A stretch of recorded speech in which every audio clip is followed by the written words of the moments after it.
Hello everyone, and welcome to Vlinko's channel.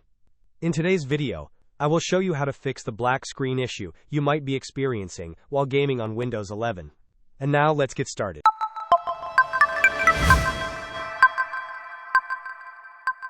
If you are encountering a black screen while gaming on Windows 11, there are a few troubleshooting steps you can take.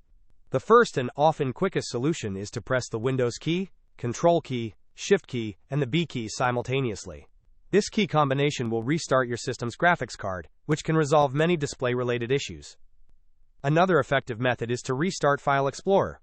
To do this, open the Task Manager by searching for it in the Windows search bar.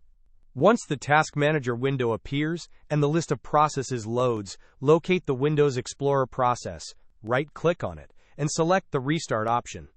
Finally, ensure your graphics card drivers are up to date. Search for Device Manager in the Windows search bar and open it. Expand the list of display adapters. Right-click on each adapter listed and select the option to update drivers. Doing this for all your display adapters can prevent compatibility problems that might cause black screens. Hope this was helpful. Do not forget to like and subscribe if you enjoyed. As always, thanks for watching, and I will see you in the next video.